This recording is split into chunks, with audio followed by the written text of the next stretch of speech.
Kwame and I just have this sort of,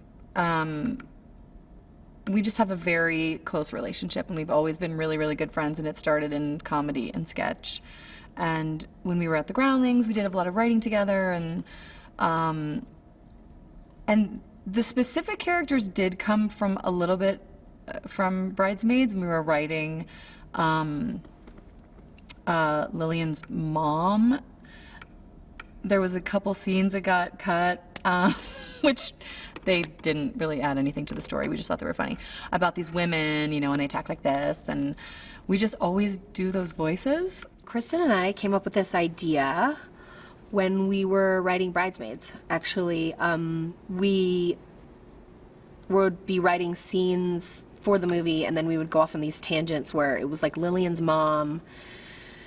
We would start writing for Lillian's mother and just have like whole tangents that we would go off on, like where her mom was talking about how she bought her whole outfit at Costco, and so we loved those scenes, but we ended up having to cut all that stuff because it didn't have to do with our story at all.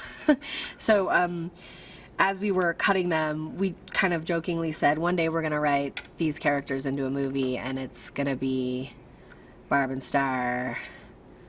I think initially it was Barb and Star go to St. Bart's or something like that, and that was the first joke we made. But then we actually started like thinking about it as a movie.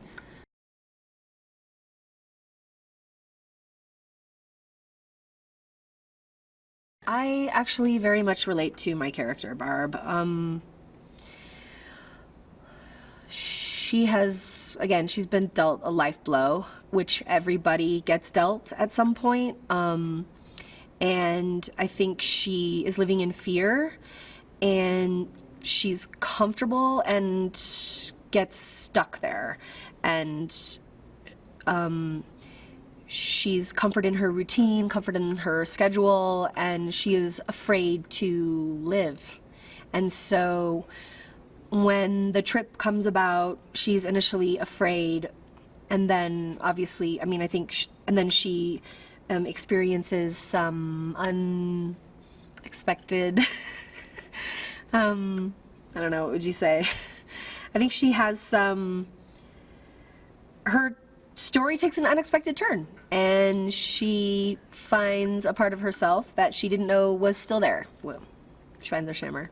They've been best friends for years and years, and sometimes you do sort of morph into your close friends and your partners in life, and there are elements where you become very similar, and they just live in their own world, which is what I love about them, and they're not really affected by a lot of things out in the big bad world, and they're just sort of like happy and blissful, and they're living in this existence, and they dress the same, their hair is kind of the same, and they just come from like a very pure place, and they're a little oblivious to a lot of things that are going around them too, which is what makes them funny to me. Darlie really prides himself on being private, covert, and you know, very mysterious. He doesn't want to be seen, doesn't want to be caught. He takes himself very seriously, but the problem is in the execution. He's not, he gets himself in a lot of trouble all the time. So he has plans, but the plans always kind of backfire on him. He's not really good at what he loves to do, which is being like an evil spy. I feel like he learned how to become a spy by watching like the Cartoon Network or something, because he's ridiculous. So I play Edgar Paget, whose name his name's funny to me to say, who is an Irish guy who has come from not a lot and has had a few hardships in his life when he was young, and then a woman comes along and takes him back to America to work as her errand boy in her sort of evil empire. And it's a true story. George makes this drink called the Buried Treasure, and it's the drink that a lot of people come to the Flamingo Nest for. It's a very popular drink.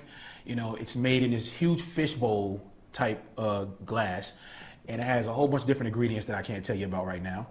But the main thing about this drink is the treasure. And in the treasure, there are some elements that I also can't tell you about, because if I tell you about them, I might have to kill you. But these elements will get you a little bit twisted and a little hazy at times, but yeah. Well, I play Yo-Yo. I describe him as evil, smart-looking, always trying to follow rules, follow his boss's rule, and very not too very calm. But sometimes he can get a little panicked. Good evening. I'm Richard Cheese. I'm a lounge singer. You might know me from my band, Richard Cheese and Lounge Against the Machine. And I am here on the set of Barb and Star, Go to Vista Del Mar. I play Richard Cheese. It's kind of a stretch for me, but I think I'm doing it pretty well. And I am the lounge singer in the cocktail bar in this movie, and I am so excited to be a part of this. It's kind of insane. Usually I drink. I have a lot of cocktails. This movie is like a natural cocktail. Like, I don't even need to be drinking. However, I am drinking. I'm very drunk right now, but it doesn't necessarily need to be.